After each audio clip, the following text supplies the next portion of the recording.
성경에 수만 명의 인물이 등장합니다. 그런데 그 많은 등장인물 중에서 특별히 하나님의 마음에 꼭 맞았던 인물, 그리고 큰 복을 받아 누렸던 인물이 있습니다. 목동이라고 하는 보잘것없는 천한 위치에서 이스라엘 민족의 왕으로서, 그것도 40년 동안 이스라엘 민족을 통치하면서 부귀 영화를 누렸던 그 사람, 그 이름은 바로 다윗입니다. 여러분 놀랍지 않습니까? 아니 어떻게 목동이 왕이 될 수가 있습니까? 그것도 보통 왕이 아니라 온 이스라엘 민족에게 존경과 흠모를 받는 왕. 또 오늘날까지 하나님을 믿는 성도들에게 있어서 가장 모범적인 왕으로, 왕뿐 아니라 모범적인 신앙인으로서의 인정받는 왕. 어떻게 그렇게 될 수가 있었는가? 그 이유가 본문에 기록이 되어 있습니다.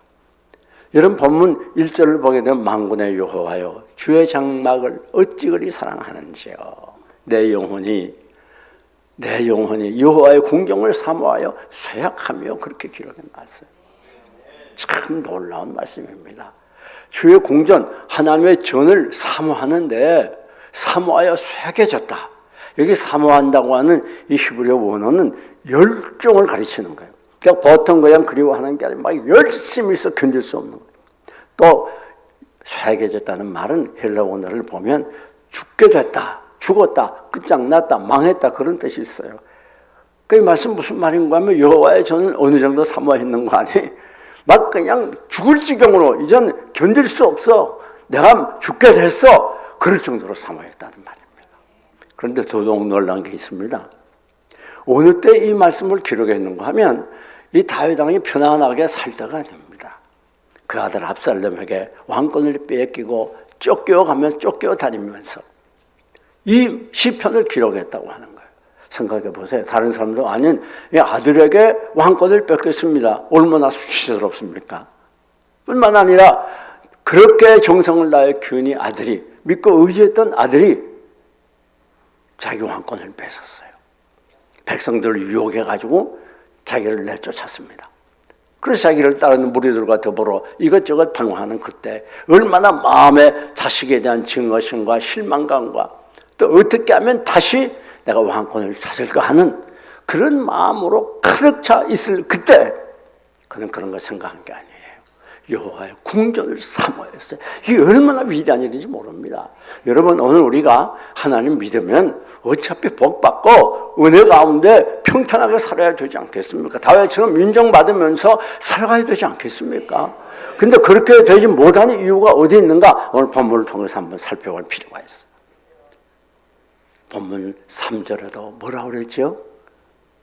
주의 장막에 대해서 참새도, 주의 제단에서 참새도 제집을 얻고 집에다 새끼들 보금자리를 얻었습니다. 그런데 나는 이렇게 주의 전에 가지 못하고 유리방어하니, 왕권을 뺏기고 이렇게 피난 생활하니 하면서 그 주의 전에 대한 그 여호와의 장막에 대한 그 사모하는 마음이 절절히 애절하게 표현되어 있는 거 아닙니까? 여러분 꼭 기억하세요. 우리가 정말 하나님을 기쁘시게 하고 하나님께 인정받고 하나님이 주시는 은혜와 축복 속에 살아가려고 하면 이것을 잊으면 안 됩니다. 많은 사람들이 여기에 실패하고 있어요. 이게 기본입니다. 무슨 말인가 하면 여호와의 전을 사랑하고 사모하고 여호와의 전, 하나님의 교회를 중심한 삶이 되어야 된다는 것입니다. 여러분 오늘 우리가 무엇을 더 사모합니까? 여기 여호와의 전을 사모했다는 말은 여호와 하나님을 사모했다는 말입니다. 여호와의 전을 사모하고 이 전을 사랑하고 이 마음이 우리 속에 막 불부터 올라야 되는 거예요. 그럴 때에 하나님께서 그를 사랑하게 되는 것입니다. 다윗이 얼마나 하나님을 사랑했습니까? 여기 1절에 그랬잖아요. 내가 어찌 여호와의 전을 사랑하는지요. 주의 장막을 내가 어찌나 사랑하는지요. 다윗은 왕권보다 주의 장막을 더 사랑했어요. 세상의 명예보다 주의 장막을 더 사랑했어요.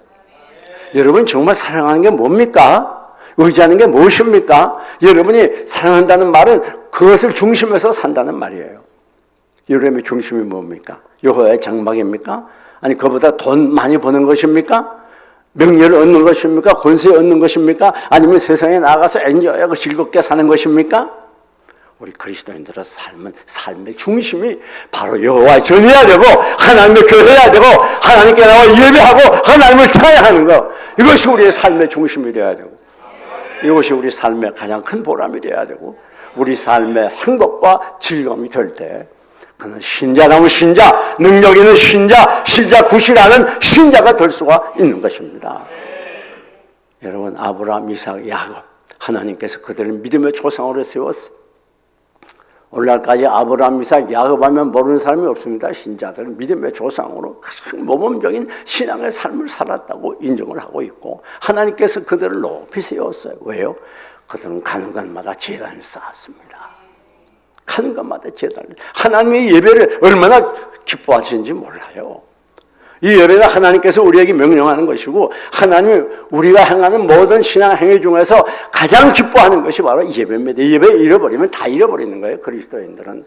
예배는 바쁘다고 핑계하면 안 됩니다. 예배 소홀히 하면 하나님이 소홀히 하는 것이고 예배 무관심하면 하나님 무관심하는 것이고 예배 멀리하면 하나님 멀리하는 거예요. 네? 얼마나 예배가 중요한지 모릅니다. 얼마나 소중한지 몰라요. 우리 그리스도인에게 있어서 예배보다도 소중한 게 없어요. 만약에 학생이 학교 공부하는 그 소리 하면 그 학생이 아니죠. 그건 공부 제대로 하겠습니까? 직장인이 직장 다니고 소리하고 다른 것도 떨쳐하면 그 직장 얼마나 오래 있겠어요. 우리 그리스도인들이 하나님께 나와 예배하는 걸 소홀히 하면 그리스도인이 아닙니다. 그러니까 오늘 한국교회가 무력해지고 무능해지고 점점 세소가 되고 타락되어 가는 거예요. 하나님의 전을 가까이 할수록 하나님을 가까이 하는 거예요. 그래서 시편 73편에나 오늘 본문 4절에도 분명히 그렇게 말하지 않았습니까? 여호와의 전에 사는 자가 거하는 자가 복이 있나이다. 오늘 우리에게 가장 큰 복은 하나님의 전에 나와서 하나님과 영적인 교제를 나누며 은혜를 받으며 하나님을 기쁘시게 하는 거, 이게 가장 큰 복이라고 하는 거 잊으면 안 됩니다. 우리가 세상 복의 영화 누리는 게 큰 복이 아니에요. 사랑하는 여러분, 우리가 다니엘 하면 어떻게 생각하면 다니엘이 그렇게 생명을 각오하고 사자굴 속에 들어가면서 하루 3번씩 기도했지, 그 훌륭한 사람이지, 그 얘기를 보통 다 해요. 그러나 여러분이 거기서 꼭 빼면 안 되는 게 있습니다. 다니엘이 왜 생명을 걸었습니까? 예루살렘을 향한 창을 너무 활짝 열어놨기 때문에 생명을 건 거예요. 왜? 아니 문 닫았으면 대신들이 다니엘이 무슨 기도하는지 안 하는지 어떻게 알겠어요? 그렇지 않습니까? 아니 우리 같으면 창문 딱 닫아놓고 기도하지, 그 뭐 한다고 당장 죽을까 뻔히 알면서 바보같이 창문 열어놓고 기도합니까? 이게 뭐 가르친 줄 알아요? 그는 예루살렘, 하나님의 전을 사랑하는 마음이 속에 꽉 차 있었어요. 내가 죽으면 죽었지 예루살렘을 향한 그 마음, 간절한 사모하는 마음, 그것은 결코 내가 죽이지 않겠다. 그 예루살렘 성전을 향한 뜨거운 사랑과 사모하는 마음을 가지고 예루살렘 성전을 향해서 문 활짝 열어놓고 생명을 걸고 기도하지 않았습니까? 이런 주님의 전을 사랑하는 불타는 마음, 이 마음이 우리에게 있다면 여러분 하나님께 인정받을 것이고 하나님의 사랑을 받습니다. 꼭 기억하세요. 예배를 잊어버리면 죽는 줄 알아야 돼. 이게 생명을 잃어버린 겁니다. 예배는 그리스도인의 생명의 관계라고 하는 것을 여러분이 분명히 알아야 돼요. 비전 많이 하면 안 나오고, 날씨가 너무 추우면 안 나오고, 바쁘면 안 나오고, 그러니까 그 시달이 볼 게 없는 거예요. 밤낮 사탄에게 유린당하게 되고 사탄에게 쫓기게 되고 예수 믿어도 우울하고 답답하고 왜 그런 줄 압니까? 예배를 소홀히 하니까 그렇단 말이에요. 사랑하는 여러분, 이 시편 기자가 답을 보세요. 그 다음에 내려가면 더 놀라운 말씀이 나와요. 거기 뭐라고 그래요? 10절에 주의 전에 산 날이 다른 것에서 몇 날보다 낫다? 첫날보다 나은 거예요. 대단하죠. 악인의 장막의 거함보다 하나님 전에 뭐로 있는 것이, 문지기로 있는 것이 좋다. 놀라운 말. 이게 다윗의 중심이었어요. 우리가 주일날 하루나바 하나님께 예배하고 온전히 섬기는 것이 다른 곳에서 첫날 동안 내가 열심히 해서 돈 많이 벌고 열심히 노력해서 뭔가 이루고 그것보다 더 낫단 말이에요. 우리 실례를 들어봅시다. 하루 임금이 적으면 5만 원, 그렇죠? 많으면 뭐 10만 원도 되고 20만 원도 되고 30만 원도 되고, 돈 높은 사람들 뭐 수백, 수천도 받지 않습니까? 그럼 그 10만 원만 따집시다. 그럼 첫날이 얼마요? 1억이죠, 1억. 5만 원씩이면 5천만 원이요. 자, 그러면 우리가 실력 한번 예를 들어 보시자고요. 내가 주일날 나와서 예배 안 하고 다른 데 가서 열심히 일하면, 아니, 뭐 1억까지 너무 하고 5천만 원을 벌 수 있어, 지금. 근데 나는 그 5천만 원을 포기하고 하나님의 전에 나와서 예배 드리겠어. 아멘이 나옵니까? 진짜요, 아멘이? 여러분, 우리 하나님이 기뻐하는 건 중심을 보는 거예요. 물론 거기에 무슨 1,000만 원, 뭐 5천만 원, 1억 그런 얘기는 아닙니다. 주의 전에 한 날이 얼마나 소중하다고 하는 것을 강조하는 말이에요. 여러분, 하나님의 앞에 나와 예배하는 것, 우리 하나님은 그렇게 기뻐하시고 좋아하세요. 시편 69편 9절을 보면 내가 주의 전에서 주를 위하는 열심히 나를 삼켰나이다 그랬어요. 이게 무슨 말인가 하면 주님을 사모하고 주의 전을 사모하고 하나님께 나가고 싶은 마음이 너무 막 불타다 보니까 내 생각, 내 고집, 내 주장 이 모든 것이 다 없어졌어요. 그 주의 전을 사모하는 마음이 나를 완전히 삼켜버렸어요. 오직 나는 주의 전을 사모하는 마음만으로 가득 차 있다고 말이에요. 이게 다윗의 고백이에요. 여러분이 정말 주님을 사모하고 주의 전을 사모하면 직장에서도 그 교회 성가에 꽉 차야 돼요. 네.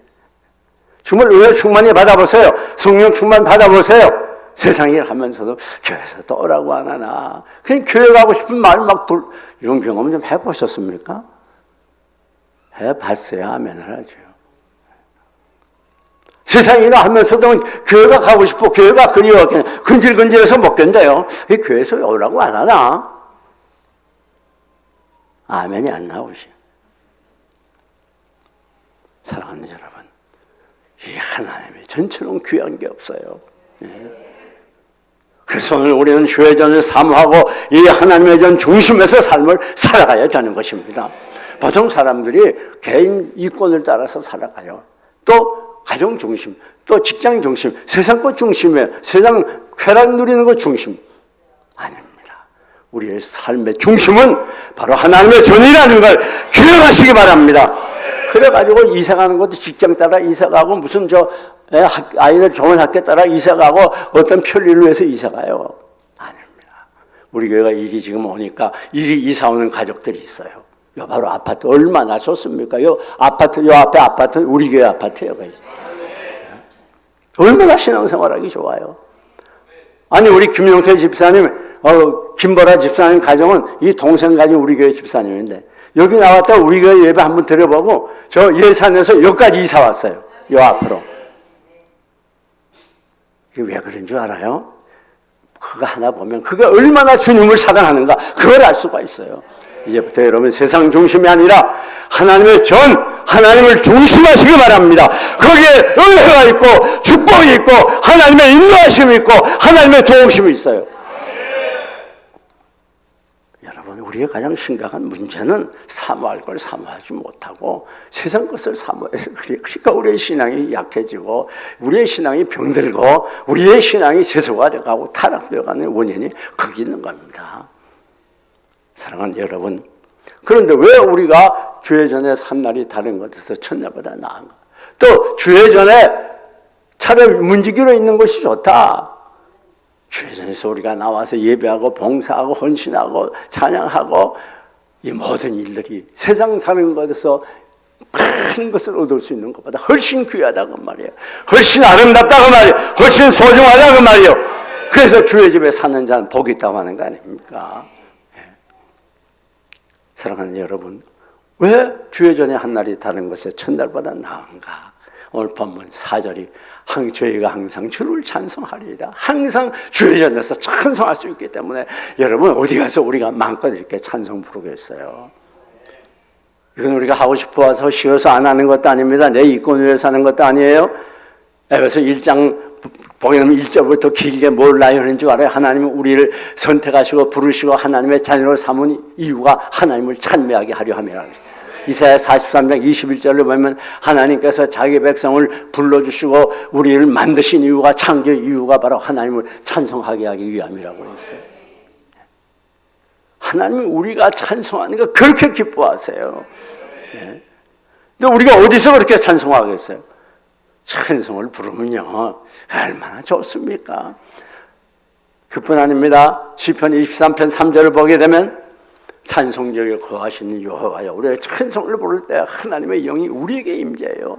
그래서 피곤한 우리들이 힘을 얻게 되고 우리의 상처가 싸매어지고 치료를 받게 되고 메마른 우리의 영혼 위에 성령의 생수가 흘러넘치게 되고 찬송을 받다가 가슴이 찡합니다. 눈에 눈물이 흐릅니다. 찬송을 부르다가 하나님과 머리를 듣는 우리 하나님께 더 가까이 가게 됩니다.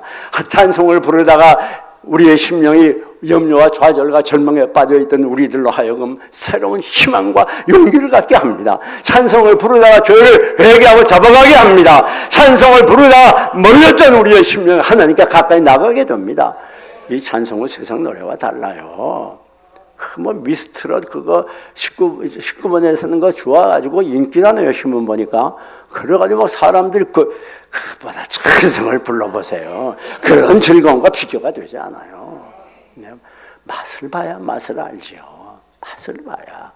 찬송 부를 때 하나님의 영이 우리의 심령을 뜨겁게 감동하는 그 놀라운 체험을 알아야 됩니다. 그래야 신자다운 신자가 되는 거예요. 여러분 뿐만 아닙니다. 계속해서 우리가 내려가서 5절을 보면 주께 힘을 얻고 그 마음에 시온에 데려가 있는 자는 복이 있다. 우리가 하나님께 나와 예배하고 찬양하고 은혜를 받을 때 우리가 힘을 얻게 되는 것입니다.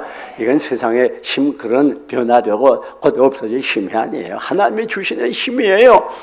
이 힘은 사탄을 승리하는 힘입니다. 나를 이기는 힘입니다. 죄를 끊어버리는 힘입니다.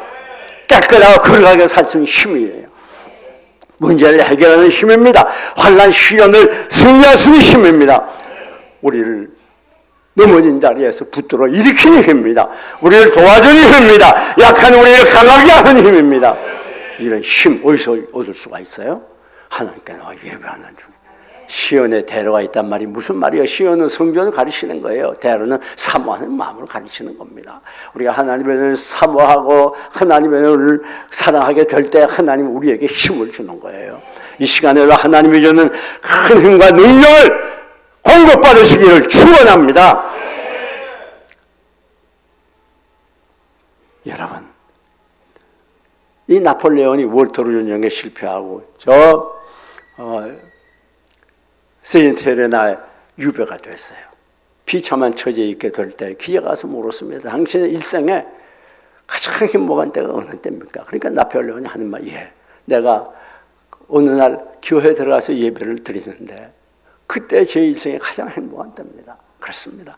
여러분이 가장 행복한 때, 가장 기쁨이 넘치는 때, 그때가 하나님을 만나는 때, 하나님께 예배하는 때가 돼야 되는 거예요. 네?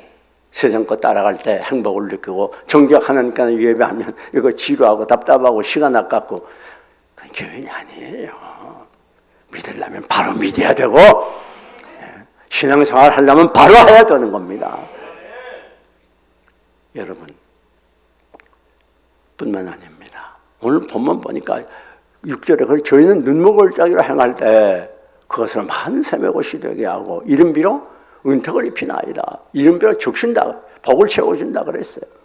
이게 무슨 말인가 하면 이 하나님의 전을 사모하고 하나님의 전에 나와 예배하면 눈물 골짜기 가운데서 새로운 삶을 살게 돼요. 여러분 이 세상은 눈물 골짜기입니다.